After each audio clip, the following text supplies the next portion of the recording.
লিডারশিপকে জানিয়েছি যে as early as possible সেখানে ফোর্স পাঠানো। পুলিশ আমাদেরকে মারছে, পুলিশ সরে যাচ্ছে, দিদির সৈনিক ইত্যাদি কি বলে সব মারছে, পুলিশ ওখান থেকে সরে যাচ্ছে। রিলিফ এটা একটা সবার যাওয়ার অধিকার আছে। কেন্দ্রের সরকার, মাননীয় প্রধানমন্ত্রী, দেশের স্বরাষ্ট্রমন্ত্রী, আমাদের সাংসদ সবাই মিলে যখন আমরা এই কথাটা বারবার করে বলছি যে আমরা সহযোগিতা করতে চাই, কেন্দ্রের সরকারের সহযোগিতা নিতে চাই, এত বড় প্রাকৃতিক বিপর্যয় সেখানে আমরা শুধুমাত্র বিজেপি করি বলে খুন করতে চাই। আজকে বাটাম যদি আমার মাথায় পড়তো, আমি ভিতরে না ঢুকে যেতাম, তাহলে তো আজকে দিদির সৈনিক বলে আমাদের উপরে আক্রমণ চালিয়েছে। দিদি করছে, দিদির ছেলেরা দিদি দিদি দিদি করছিল। এবং কি নাম, হাজিপাড়া না কি আমি জানি না এক্স্যাক্টলি,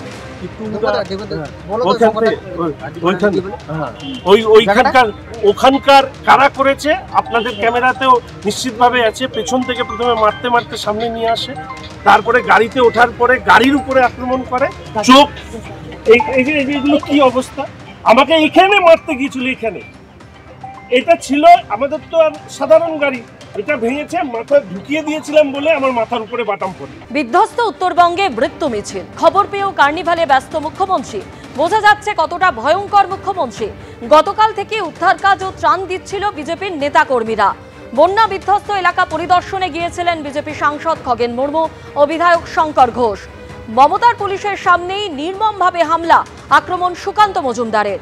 এই অমানবিক নৃশংসতার জন্য বাংলার মানুষই শাস্তি দেবে, আক্রমণ সুকান্ত মজুমদারের। দেখুন, এই পুরো কোনো রোষ নেই। যেখানে আমরা যাচ্ছিলাম সেই জায়গায় হামলা হয়নি। রাস্তায় একটি মুসলিম গ্রাম পড়ে এবং সব জায়গায় যেটা তৃণমূল করছে 21 সালের পর থেকে, এই মুসলিম হুলিগ্যান্স, গুন্ডা বদমাশদেরকে, এবং এর মধ্যে বেশিরভাগ বাংলাদেশ থেকে আসা, তাদেরকে বিজেপির উপরে হামলা করার জন্য এগিয়ে দিচ্ছে, লেলিয়ে দিচ্ছে। এই যে হামলা হয়েছে পুরোটাই পূর্ব পরিকল্পনা করে করা হয়েছে।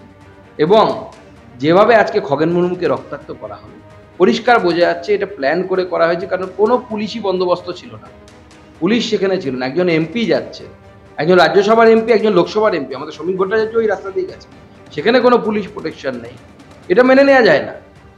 যেভাবে মমতা বন্দ্যোপাধ্যায় চাইছেন যে এইভাবে রাজনীতি করবেন, এভাবে রাজনীতি হয় না। কালকে যদি মমতা বন্দ্যোপাধ্যায়কে আমরা 5000 লোক দিয়ে ঘিরে দিই, মমতা বন্দ্যোপাধ্যায় পুলিশ কত গুলি চালাবে?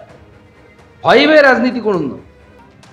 আজ উত্তরবঙ্গ গেলেন মুখ্যমন্ত্রী মমতা বন্দ্যোপাধ্যায়। তিনি আজ বলেন, যারা দুর্যোগে আক্রান্ত তাদের অনেক ক্ষতি হয়েছে, সবার কাছে আমার আবেদন, দুর্যোগে ক্ষতি কাটিয়ে উঠতে হবে। আবেদন মুখ্যমন্ত্রী মমতা বন্দ্যোপাধ্যায়ের। আমরা সবাই ক্ষতিগ্রস্তদের পাশে আছি, তাই দয়া করে সবাই শান্ত থাকুন। এই সময় কোনো অপ্রিয় ঘটনা কাম্য নয়, আবেদন মুখ্যমন্ত্রী।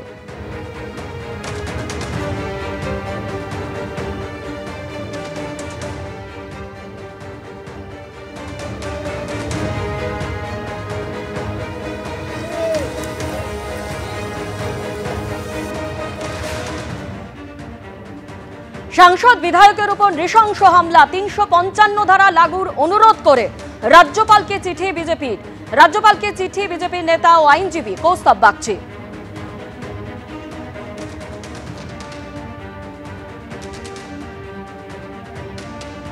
আমি স্পষ্টত বলছি, এই ঘটনা সম্পূর্ণভাবে বলে দিচ্ছে যে পশ্চিমবঙ্গের ভেঙে পড়া আইন শৃঙ্খলার যে চিত্র সেটা তুলে ধরছে। It is the duty of the union to protect the state in case of any internal emergency that squarely falls within the ambit of Article 355 of the Constitution of India.